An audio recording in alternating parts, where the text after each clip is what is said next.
ವಿಚಾರಣೆಗೆ ಹಾಜರಾಗಿದೆ ಸರ್. ನನಗೆ ನಿನ್ನೆ ನೋಟಿಸ್ ಕೊಟ್ಟಿದ್ರು ನಾಳೆ ಬರೋಕ್ಕೆ. ನನಗೆ ನಾಳೆ ಪರ್ಸನಲ್ ವಿಚಾರ ಇರೋದ್ರಿಂದ ನನಗೆ ಯಾವುದೇ ಥರ ಭಯ ಇಲ್ಲ.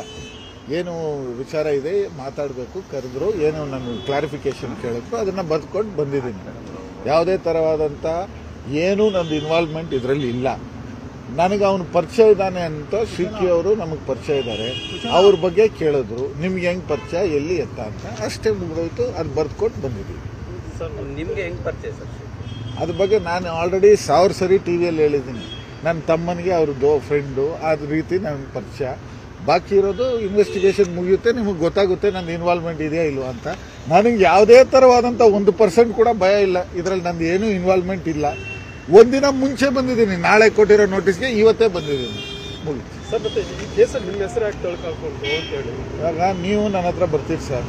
ನೀವು ಯಾರು ಎತ್ತ ಏನು ಮಾಡ್ತೀರಾ, ಮನೇಲಿ ಕೂತ್ಕೊಂಡು ನೀವು ಏನು ಮಾಡ್ತೀರಾ ಅಂತ ನನಗೇನು ಗೊತ್ತಿರುತ್ತಾ ಸರ್? ನಮ್ಗೆ ಅದೇ ರೀತಿ 1000 ಜನ ಫ್ರೆಂಡ್ಸ್ ಇರ್ತಾರೆ. ಅವ್ರು ಯಾರೋ ಬಂದಿದ್ದಾರೆ, ಅವ್ರ ಜೊತೆ ನಮ್ಮ ಫ್ರೆಂಡ್ಶಿಪ್ ಇತ್ತು. ಅದಕ್ಕೆ ಏನು ಎಕ್ಸ್ಪ್ಲನೇಷನ್ ಕೊಡಬೇಕು ಅದನ್ನು ಕೊಟ್ಟಿದ್ದೀನಿ. That's about it. ಯಾವುದೇ ಥರ ಫೈನಾನ್ಷಿಯಲ್ ಟ್ರಾನ್ಸಾಕ್ಷನ್ ಇಲ್ಲ.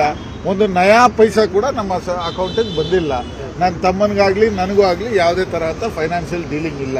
ನಮಗೆ ಇದರಲ್ಲಿ ಯಾವುದೇ ಥರ ಇನ್ವಾಲ್ವ್ಮೆಂಟ್ ಇಲ್ಲ. ಏನಿಲ್ಲ, ಮುಗೀತು ಅಷ್ಟೇ. ಒಂದು ಸರಿ ಬಂದು ಇದನ್ನ ಬರೆದುಕೊಂಡು ಹೋಗೋಕ್ಕಿತ್ತು, ಅಷ್ಟು ಮುಗಿದೋಯ್ತು.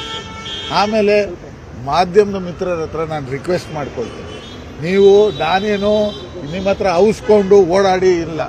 DK ಶಿವಕುಮಾರ್ ಅವ್ರ ಮನೆಗೆ ನಾನು ಡೈಲಿ ಬರ್ತೀನಿ. ಡೈಲಿ ನಾನು ಅಲ್ಲೇ ಇರ್ತೀನಿ. ನಮ್ಮ ನಾಯಕರವರು ಇವತ್ತು ಅವರನ್ನು ಹೋಗಿ ಭೇಟಿ ಮಾಡಿದ್ದು ನಾನು ಪೊಲಿಟಿಕಲ್ ಆಗಿ ನಮ್ಮ ಕೆಲಸಕ್ಕೆ ಹೋಗಿದ್ದೀನಿ. ಇದ್ರ ಬಗ್ಗೆ ಅವ್ರ ಹತ್ರ ಡಿಸ್ಕಸ್ ಕೂಡ ಮಾಡಿಲ್ಲ. ಇದನ್ನ ದೊಡ್ಡದು ಮಾಡಬೇಡಿ ಅಂತ ಕೈ ಮುಗಿದು ಕೇಳ್ಕೊಳ್ತೀನಿ. Thank you. ದಿಢೀರ್ ಅಂತ ಬಂದ್ರಿ ಅಂತ ಹೇಳಿ, ಯಾಕಂದ್ರೆ ನಾಳೆ ದಿಢೀರ್ ಅಂತ ಅಲ್ಲ, ನನಗೆ ಇದರಲ್ಲಿ ನನಗೆ ಭಯ ಇಲ್ಲ. ನನಗೆ ಯಾಕೆ ನಾಳೆ ತನಕ ಯಾಕೆ ಡಿಲೇ ಮಾಡಬೇಕು, ಇವತ್ತೇ ಮುಗಿಸ್ಬಿಡೋಣ ಅಂತ ಬಂದಿದ್ದೀನಿ. ನಾನು ಭಯ ಇದ್ರೆ, ನಾನೇನೋ ತಪ್ಪು ಮಾಡಿದ್ರೆ ನಾನು ಅಯ್ಯೋ ನಾಳೆ ಬೇಡ ಇನ್ನು ಮುಂದಕ್ಕೆ ಹಾಕಿ ಅಂತ ಕೇಳ್ಬೋದು. ನನಗೆ ಯಾವುದೇ ಥರ ಇಶ್ಯೂ ಇಲ್ಲ. ನಾನು ಬಂದು ಸ್ಟೇಟ್ಮೆಂಟ್ ಕೊಟ್ಟು ಹೋಗ್ತಾ ಇದ್ದೀನಿ. ಹಿಂದೆ ಕೂಡ ಕರೆದಿದ್ರು ನಿಮ್ಮನ್ನ, ಹಿಂದೆ ಕೂಡ ಅಟೆಂಡ್ ಆಗಿದ್ರಿ. ಬಟ್ ಅವಾಗ್ಲೂ ಹೇಳಿದ್ರಿ ಕ್ಲೋಸಿಂಗ್ ಮುಗಿಬೇಕಲ್ಲ. ಇದಾದ್ಮೇಲೆ ನಿಮ್ಗೆ ಹೆಂಗೋ ಚಾರ್ಜ್ ಶೀಟ್ ಕಾಪಿ ಸಿಕ್ಕುತ್ತೆ. ನಂದೇನು ಸಂಬಂಧ ಇದೆಯಾ ಇಲ್ವಾ ಅಂತ ನಿಮಗೆ ಗೊತ್ತಾಗುತ್ತೆ. Right, thank you. ನಾನಂತೂ ಹೇಳ್ತೀನಿ ಪ್ರಾಮಾಣಿಕವಾಗಿ, ನಂದು ಯಾವುದೇ ಥರವಾದಂಥ ಫೈನಾನ್ಷಿಯಲ್ ಡೀಲಿಂಗ್ ಇಲ್ಲ. ನನಗೂ ಇದಕ್ಕೂ ಯಾವುದೇ ಸಂಬಂಧ ಇಲ್ಲ. Thank you. ವಿಚಾರವನ್ನು ಹೊರತುಪಡಿಸಿ ಬೇರೆ ಏನಾದರೂ